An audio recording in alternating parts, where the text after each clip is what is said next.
Sandy's special gift from Australia. And I know some folks have looked at me accusingly. Did you do that? Yes, I did. And I am left-handed. I figure a kangaroo did it. Well, the people on our tour said, well, you can share some exciting stories about how that really happened. And they came up with some excuses like, well, her boomerang came back. We can see that. And others that she got into a boxing match with a kangaroo. So she was close to some kangaroos, but they didn't box. They wanted to be fed. They were hungry kangaroos. But it's an encouragement to see the Annie Armstrong offering up and going. For many years, that provided our support as we served Southern Baptists in the state of Nevada. In fact, one time in our history there, we were featured missionaries. They came to see a video of us and the work that we were doing there in the state of Nevada. And so as these people have been sharing their work, I identify with them and with the challenges they face, and our nation is in great need of hearing the gospel message. And so we can participate in that through our giving. I am concerned about the sabotage ban. That's just sorry, isn't it? And, you know, at least I told him, at least he did it in front of my back instead He of did. back, because he came in holding it up, kind of sniffering as he walked up here and put it behind the thing. I think you got Cindy too. Didn't And he? I see I'm going to be carrying heavy weight home So, kids yeah. today. I think He I tried to saw, hide it when he was going up there. I saw retribution taking place, Eugene, Really? this morning. Yeah. So anyway, but just to remind you the words of the Apostle John, my little children, love one another. Love one another. So it is good to be back. And of course, in recent days, recent weeks, we've dealt with a lot of change. Things are different. And that often happens in life. Life is not static. Life for many is not ever stable. It's always changing. It's a constant factor in the lives that we live. We got back in Friday evening kind of late and slept in Saturday morning. Well, the first phone call we got was from Brother Steve. He said, well, I've got news for you. I said, or Sandy was talking to him. So he announced their decision for retiring, and Sandy said, well, I'm not surprised by that. I think he was surprised that she wasn't surprised. But you kind of anticipate some things, and other things we don't anticipate. It just comes out of the old baseball term, left field. We don't know how to deal with it. We're not often prepared for it. So what do we do in difficult times? And the theme this morning is, who do you trust? Well, it comes down to this. A lot of things in life we cannot put our trust in, but we can always trust in the Lord. The passage that I'll share with you this morning comes from Psalm chapter 20. This is the Psalm of David, and in this psalm he points out his trust in the Lord. He was a warrior king. He led Israel in many battles. He was victorious over the enemy on many occasions. But we see David never took credit for those victories. He acknowledged it is and was the power of God that allowed him to be in the place of victory, to sit on the throne of victory. And in the 6th and 7th verses of the 20th Psalm, he said this, now I know that the Lord gives victory to his anointed. He will answer him from his holy heaven with mighty voices from his right hand. Some take pride in a chariot and others in horses, but we take pride in the name of the Lord our God. The King James, some trust in horses, some trust in chariots, but we trust in the name of the Lord our God. When it comes right down to it in life, where do we put our trust? What do we trust? There are a lot of things in life that we put temporal or temporary trust in because that's needed and that's necessary. But David here acknowledges that ultimately our trust is in the Lord God. If we're depending on human institutions and human inventions and governments or armies to take care of us, to provide for us, to protect us, we see many times those things do fail. Most of the time they work, most of the time they're effective, but they're not 100%. God is 100%. We can trust Him totally, and we can trust Him completely. The Apostle Paul shared this about the lives that we live. He said, "Beware, lest anyone cheat you through empty philosophy and empty deceit, according to the traditions of men." We know there are a lot of people out there in our world today, and there are all kinds of solutions to the problems in life. You go to a bookstore, and you can see shelves lined with books of people that have written about their solution to the human problems that we face, and how you can deal with those, and how you can confront those, and how you can overcome them. But folks, we don't need all those books, because we need just this book right here. That's the book that we need to read, that we need to trust in.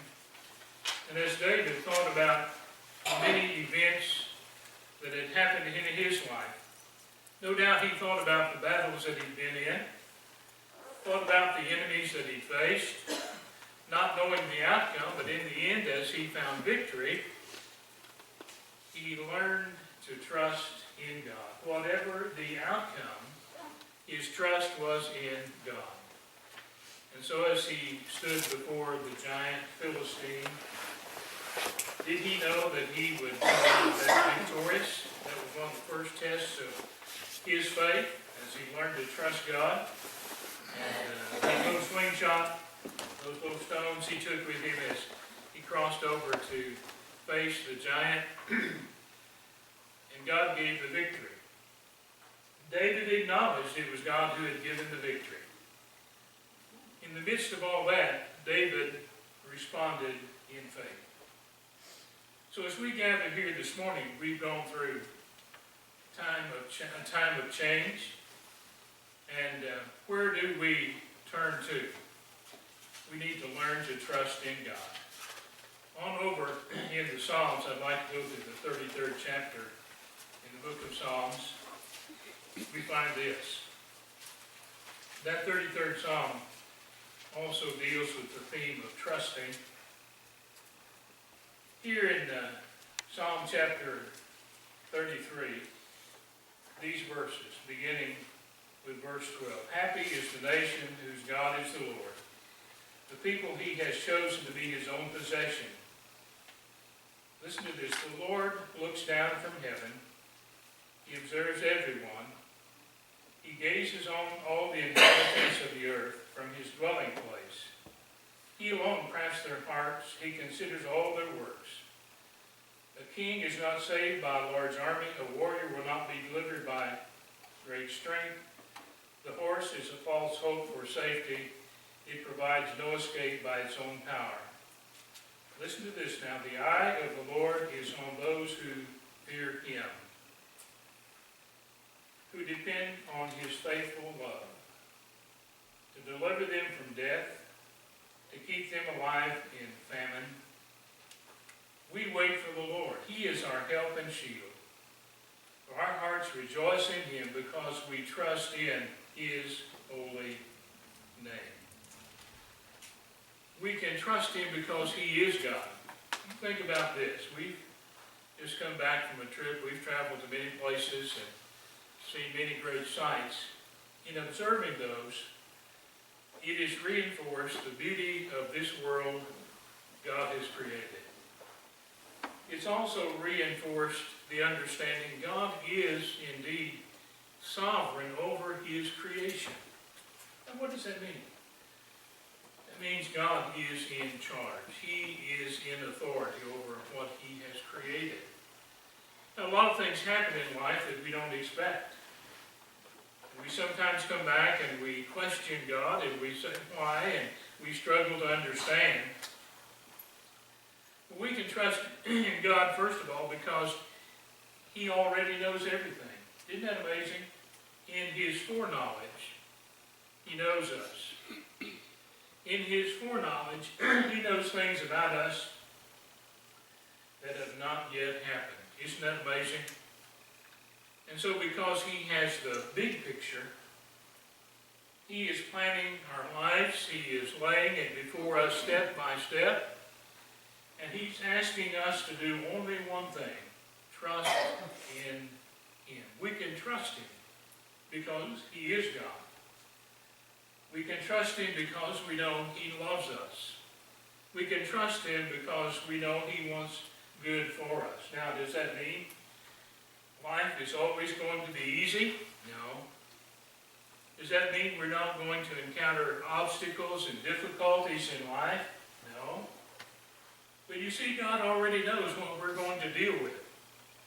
And I'm confident that He is preparing the way for us to go through this life, to come out as David did, rejoicing in the victories God had given him. Ultimately, David saw in his life, it wasn't the military victories that had been won. It wasn't the sitting on the throne of the nation Israel that was the best thing in his life.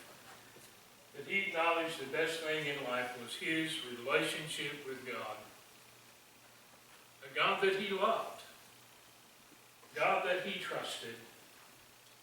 And he every day knew the presence of God in his life. In the 23rd Psalm, he wrote, "The Lord is my shepherd, I shall not want." Acknowledging the fact that God was always there with him to help him and to provide for him. He sees and he knows everything already. So let's trust him. Second thing is that as he looks on our life, he is planning things for us. He's already planned things for us. He has a plan for you, and he has a plan for me. Our responsibility and our obligation is to find out, to discover what that plan is, and then to move forward according to the plan God has set before us. And the plan for each of our lives is different. We don't know what's out there. God does. Verse in Proverbs that we often think about and reflect on as we deal with life as it comes toward us is Proverbs chapter 3, beginning with verse 5. It says, "Trust in the Lord with all your heart, and lean not to your own understanding. In all your ways acknowledge him, and he shall direct your paths." Listen to that. "Do not be wise in your own eyes." Let's take that verse apart a little bit here this morning as we think about God's plan. What did that verse say, first of all? Trust in the Lord. Trust in the Lord. What does that mean? I often hear people say, "I'm trusting in the Lord." But do we really trust in the Lord? To trust in the Lord means we have put total confidence in our God. Total confidence. As we go through life, we learn to put trust in certain people and certain things, and that's needed, that's necessary.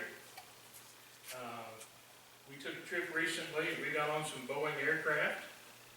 I looked on the side to see if it said 737-800 MAX. It did not. So that was some assurance to me, but you think about that. Anytime you get in your car and drive down the highway, anytime you get on an airplane to fly, you're trusting that vehicle to get you where you need to go. You're trusting that car to stay between the lines and out of the ditches. You're trusting in that airplane to stay in the air and the air crew that's flying it and operating it to get you to your destination without it falling. But in the back of our mind, we know that that's always a possibility, isn't it? Accidents happen. Cars crash. Planes go down. And so when we get in that car to take a trip, or when we get on that airplane to go somewhere, we, I think, mentally evaluate that and say, well, I don't have 100% confidence or trust in this, but I've got enough that I can travel, I can go where I want to go. Well, I think that statistics would say we're taking a calculated risk. Most planes don't fall out of the sky. Most of them get you safely to your destination. And so you kind of evaluate that and say, well, since most aircraft will go to their destination without problems, I'll put my trust in this aircraft, or I'll put my trust in my vehicle to get me where I want to go. That's calculating our risk. But we don't trust 100%, do we? It's different in our relationship with God. We can trust Him 100%. We can have total confidence in God, and there's nothing else in this world that I know of that we can put 100% of our trust in. We can only trust in God 100%. So trust in the Lord. How? It says, trust with all your heart. In the Hebrew way of thinking, the heart represents our innermost being. Sometimes we use the word soul. And the Hebrew word that's translated soul means simply life breath. Trust in God with your life breath. Trust in God with your heart, the innermost part of your being. David learned to do that. And here in Proverbs, the writer of Proverbs had learned that lesson also. Have utmost confidence in God, and you can depend on that with your heart of hearts. Trust in the Lord with all your heart. And then he follows with this, and lean not to your own understanding. Why shouldn't we do that? Why not lean to our own understanding? God's given us minds to think and to reason. Have you ever made a decision in life thinking that decision was right, only to discover that decision was not right? You made that decision based on your understanding, but maybe you didn't have all the facts. Has that ever happened? Didn't have all the facts. And then later you look back and say, oh, I wish I had known this. Or I wish I had known that. I wouldn't have made that kind of decision if I had only known. That's what the writer of Proverbs is teaching us here. Lean not to your own understanding. But whose understanding should we lean to? The Lord God. The Lord God, because in His foreknowledge, He knows everything that's going to happen. We can trust Him with our hearts, through our hearts. We can trust Him. We should not lean to our own understanding. And then the writer of Proverbs says, in all your ways acknowledge Him, and He shall direct your paths. Look back over your path in the past week. Look back over your path in the past month, or the past few years. Are you satisfied with where that path has been going? Are you satisfied that you're on the right path, that you're going the right way? Now, most of the time when I'm traveling, I have a pretty good sense of direction. But there have been times that I've been traveling and I've gotten my directions kind of turned around, and I think I'm going the right way. Sandy said, you better ask somebody where you're going. She's directing my path. And sometimes I do have to stop and get directions. God is seeking to direct our very footsteps through this life. He seeks to direct our path. He is seeking to direct our paths this morning. As individuals, He wants to direct us. As a church, He has a direction for us. He wants to direct our path as individuals and collectively as a church, and we can trust Him to do that. Lean not to your understanding, to my understanding, but lean on God. Trust in His direction. He will direct our path. And Then the writer of Proverbs says, do not be wise in your own eyes. Don't think you're too smart. We need to be humble before God. So we can trust God because He is God. We can trust Him because His plan is perfect. His plan is to be accomplished. He loves us and includes us in His plan to accomplish His overall plan of bringing the gospel to our world. His plan, though, in its perfection, may be contrary to your plan. Have you ever figured that out? His plan might be different than my plan or your plan. Which plan do we follow? Lean not to your own understanding. In the Bible, there are many examples and illustrations of people who acted contrary to God's will. And we see in nearly every one of those cases, the results were sometimes tragic. Abraham and Sarah took things into their own hands. They didn't wait on God. And we see what a mess that made of not only their lives, but even our world today has been affected by the decisions they made in following a plan that was not God's plan, in following a plan that was not perfect. And so in part of our world today, there's still conflict going all the way back to that time and the descendants of Abraham. God had a plan. He said, be faithful, follow my plan. They tried to get ahead of God. God's plan many times brings miraculous results in the face of certain defeat. Did you know that? We don't see a way, but God provides a way. I think of Israel coming out of Egypt, Moses leading that band as they were leaving Egypt, and they came up to the Red Sea, a barrier. The sea was before them. They could not cross over. What did they do? They look to their rear and they see the dust clouds rising from the approaching army of Pharaoh. And they know that if the army reaches them, it's going to be slaughtered. They're going to be captured. They're going to be brought back to slavery. They're in the land of Egypt. But God has a plan. His plan was perfect. He told Moses, go up to the water. He said, when you touch the water, I'll show you a way of escape. And the Red Sea parted. Miraculous. His plan is perfect. They came across. The Bible says, on dry land as God held back the waters.